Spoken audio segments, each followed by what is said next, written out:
Hello and welcome to lesson 2.5, I guess, of my lesson series. Essentially, at the end of the second lesson, I realized I didn't give you guys anything to practice. Instead of just tacking that on to the third lesson, I figured I'd just do a mini lesson on how to practice any motor skill that you come across and the general method to practice them to get them really down, and maybe preface the third lesson a little bit. Excuse me, I've had a tickle in my throat all day, so if you see me cover my mouth so I don't cough, must be the allergies. Anyways. Let's get to today's lesson then.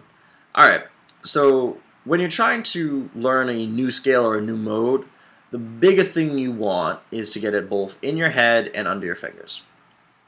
Now when it comes to getting in your head, the best thing to do is write it out. For the major scale, whenever you get a chance, try to write it out in all 12 keys. Now, do you always have to write out all 12 keys? You have to sit down every day and fill a notepad with all 12 keys again and again and again? No. Whenever you get a free moment, write out a few at a time. Maybe starting with all the naturals, so maybe all the A through G without any sharps or flats, write those out. Then work, on the enharmonic ones too, write it out in sharps, write it out in flats, whatever. And again, like I said, it's whenever you have a free moment. You don't have to necessarily dedicate a ton of time to doing it. You're on the bus, got a piece of paper, got nothing to do, waiting to get to your destination, write out some major scales. Sitting in class, nothing to do, bored, write out some major scales. Watching your favorite TV show, a commercial comes on, write out some major scales. Why not? I mean, it's those little practicing things, and practicing especially when you can't just whip out a guitar and start playing necessarily. You can't in the middle of class bust out your guitar and start practicing, but you can write out some major scales. So always look for little ways to improve your playing, especially when you're separated from your equipment. Also, when you're learning those scales, though, when you start to really get a few of them down, like, for example, you might get the C major scale really down pat pretty quickly and know, all right, C, D, F, G, A, B, C. I know that cold.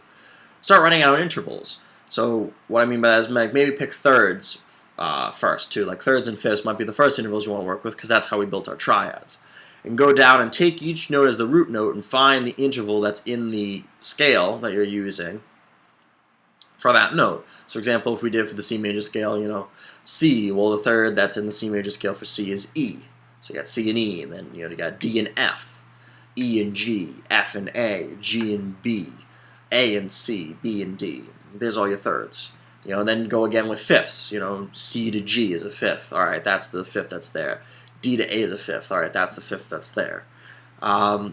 Just little things like that will tremendously help your intervals, which is massively important, especially in the third lesson. So when I ask you, all right, so we're building a D major chord, so we know we need a major third, oh, major third of D is F sharp, because you've written it out so many times.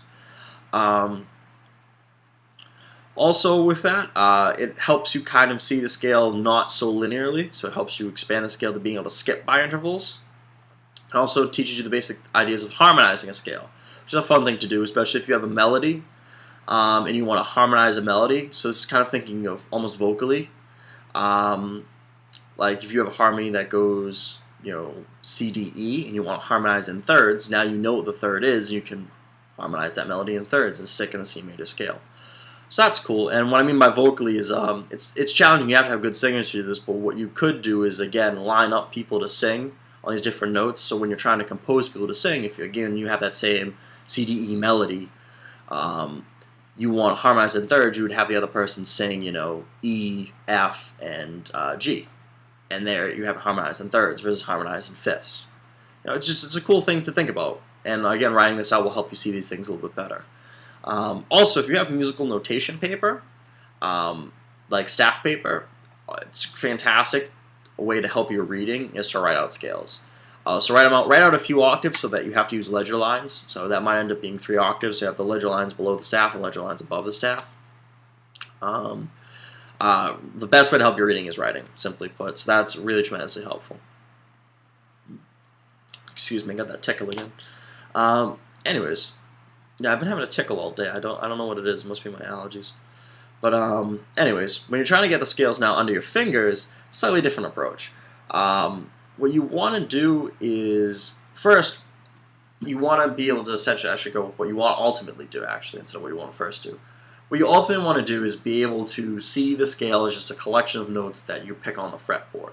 You don't want to be restricted in any way of how you have to use a scale. You don't have to start from the root note. You don't want to have to start from any specific position. You want it to simply be yours that you can use however and whenever you want. So how do you do that? Well, again, when we first learned it, when we first learned the major scale, we learned it in position where you played from the 8th fret. We played all the way down and all the way back up, and it was a lot of fun. And that's helpful when you're first learning something, so you can see the intervals that are at work, and you can get something at least under your fingers and hear how the scale sounds. But you don't want to be just restricted to playing in a position. So how do you break that restriction? Well, you want to play along each string individually. So you know C starts at the 8th fret on the low E. So go C, D, E, F, G, A, B, C. Going by that tone, semitone formula we described, and doing along each string, and finding C on, it's on the 3rd fret on the A string, so doing the same thing from there, etc., and keep going on and on and on. And then what you want to be able to do is just grab root notes and start to play around them. So for example, there's a C on the 1st fret of the B string, so start playing there and play as much of the scale as you can and see how that sounds, and play it laterally and in position, vertically and diagonally. Like I said, the goal is that you're not limited at all. That's what you want, and this is true of any motor, any scale that you learn, is you don't want to be limited as an improviser to having to play in a position or having to play it laterally. You want to be able to play it any way you want, make it sound any way you want, have complete control over it, so that you can express yourself with it as you choose. And to do that, that's the best thing. You have to essentially just see the fretboard as a collection of notes, similar to how a piano is laid out. A piano is just notes in a line. That's why pianists often make fantastic improvisers.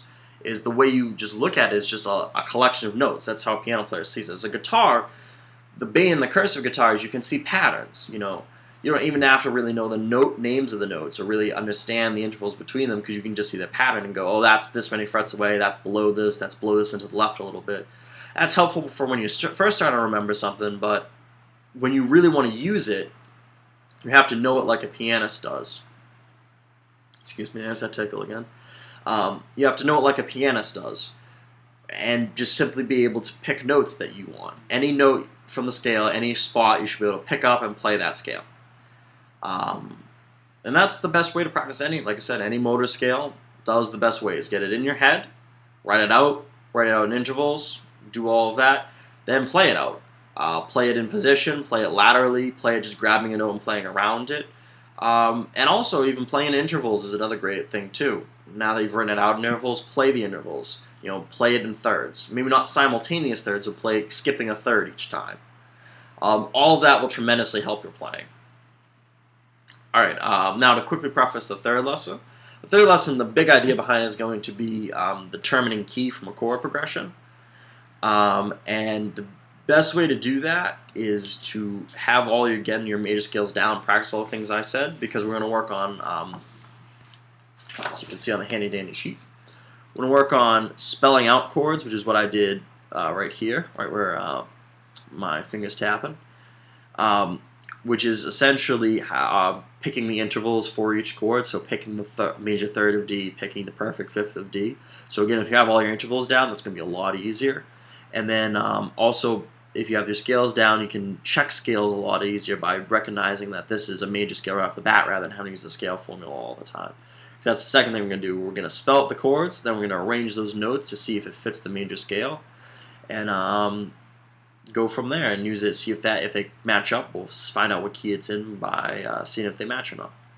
Alright, so with that said, those are some things to practice. That's a quick preview of the third lesson, and that's it. So hopefully I will see you for the third lesson. Probably actually later today I'll post that. So thanks for watching, and I'll see you next time.